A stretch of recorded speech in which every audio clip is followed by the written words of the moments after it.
ഇന്നത്തെ നമ്മുടെ topic glaucoma. കാഴ്ചയുടെ നിശബ്ദ കൊലയാളി അഥവാ സൈലന്റ് കില്ലർ ഓഫ് വിഷൻ. നമുക്കറിയാം, കണ്ണിനകത്ത് വരുന്ന പ്രഷർ കൂടുമ്പോൾ വരുന്നൊരവസ്ഥയാണ് ഗ്ലോക്കോമ എന്ന് പറയുന്നത്. കണ്ണിനകത്ത് വരുന്ന എല്ലാ പ്രഷറും ഗ്ലോക്കോമയുടെ സ്റ്റേജിലേക്ക് നയിക്കുന്നില്ല. കണ്ണിനകത്തുള്ള ഇൻട്രാഓക്കുലർ പ്രഷർ കൂടി നമ്മുടെ നെർവിനെ അഫക്റ്റ് ചെയ്യുന്നൊരു അവസ്ഥ വരുമ്പോഴാണ് ഗ്ലോക്കോമയിലേക്ക് വരുന്നത്, ഗ്ലോക്കോമ എന്നൊരു അവസ്ഥ ഉണ്ടാകുന്നത്. നമുക്ക് കണ്ണിനകത്ത് വരുന്നൊരു പ്രഷർ എന്ന് പറയുന്നതാണ് ഒക്കുലർ ഹൈപ്പർ ടെൻഷൻ. അത് കണ്ണിനകത്തുള്ള ഇൻട്രാഓക്കുലർ പ്രഷർ 21 മുകളിലേക്ക് വരുമ്പോഴാണ് ഗ്ലോക്കോമയിലേക്ക് വരുന്നത്. നമ്മുടെ കണ്ണിൻ്റെ രണ്ട് സൈഡിലേക്കുള്ള വിഷൻ, ഫീൽഡ് ഓഫ് വിഷനെ അഫക്റ്റ് ചെയ്യുന്നതാണ് ഗ്ലോക്കോമയുടെ ഒന്നാമത്തെ ലക്ഷണം. അതുപോലെ തന്നെ കണ്ണിൽ വേദന വരിക, നമുക്ക് തുടക്കത്തിലെ ലക്ഷണങ്ങളൊന്നും തന്നെ കാണിക്കില്ല. അതുകൊണ്ടാണ് നിശബ്ദ കൊലയാളി എന്ന് അറിയപ്പെടുന്നത്. കാഴ്ചയുടെ നിശബ്ദ കൊലയാളി എന്ന പേരിൽ ഗ്ലോക്കോമയെ അറിയപ്പെടാനുള്ള കാരണവും അതുതന്നെയാണ്.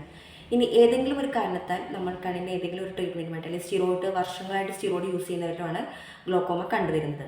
അതുപോലെ തന്നെ നമുക്ക് ലൈറ്റിലേക്ക് നോക്കാൻ ബുദ്ധിമുട്ട് വരിക, കണ്ണിന് വേദന, തലവേദന, ഇതുപോലുള്ള അവസ്ഥയായിട്ട് ഇതുപോലുള്ള ലക്ഷണങ്ങളുമായിട്ട് നമ്മൾ ഹോസ്പിറ്റലിൽ ചെല്ലുമ്പോൾ കണ്ണിന് പ്രഷർ കൂടുന്നുണ്ടെന്ന് കാണുകയാണ്, പ്രഷർ കൂടുതലാണെന്ന് അറിയുകയാണെന്നുണ്ടെങ്കിൽ എവറി ഇയർ കൂടുമ്പോഴും നമ്മളൊരു ഗ്ലോക്കോമ സ്ക്രീനിങ് ചെയ്യേണ്ടത് അത്യാവശ്യമാണ്.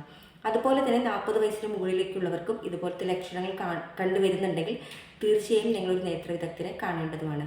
പാരമ്പര്യമായിട്ട് അച്ഛനമ്മമാരിൽ ഗ്ലോക്കോമ ഉള്ളവരാണ്, കണ്ണിന് പ്രഷർ ഉള്ളവരാണെങ്കിൽ ഒരു മക്കളും നിർബന്ധമായും ഒരു ഗ്ലോക്കോമ സ്ക്രീനിങ് ചെയ്യേണ്ടത് അത്യാവശ്യമാണ്. എന്തുകൊണ്ടെന്നാണെന്ന് വെച്ചാൽ prevention is better than cure എന്നാണല്ലോ പറയുന്നത്.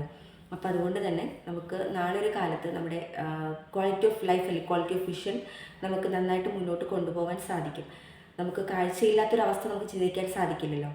അതുപോലെ തന്നെയാണ് നമുക്ക് തുടക്കത്തിലെ തന്നെ നമ്മൾ തിരിച്ചറിയുകയാണെങ്കിൽ തുള്ളിമരുന്നിലൂടെയോ അല്ലെങ്കിൽ തന്നെ നമുക്ക് ലേസർ ട്രീറ്റ്മെൻറ്റിലോ ബെറ്ററാക്കി എടുക്കാൻ സാധിക്കും. അതിൽ നഷ്ടപ്പെട്ട വിഷൻ ഫീൽഡ് ഓഫ് വിഷൻ നമുക്ക് തിരിച്ചെടുക്കാൻ സാധിക്കില്ലെങ്കിലും ഇനിയുള്ള കാഴ്ച നമുക്ക് ബാക്കിയുള്ള കാഴ്ചയെങ്കിലും തിരിച്ചെടുക്കാൻ സാധിക്കും, വീണ്ടെടുക്കാൻ സാധിക്കും. ഇനി അഡ്വാൻസ് സ്റ്റേജിലേക്ക് പോവുകയാണെങ്കിൽ നമുക്ക് സർജറിയിലൂടെയെങ്കിലും ബാക്കിയുള്ള കാഴ്ചയെ നമുക്ക് നിലനിർത്താനാകും.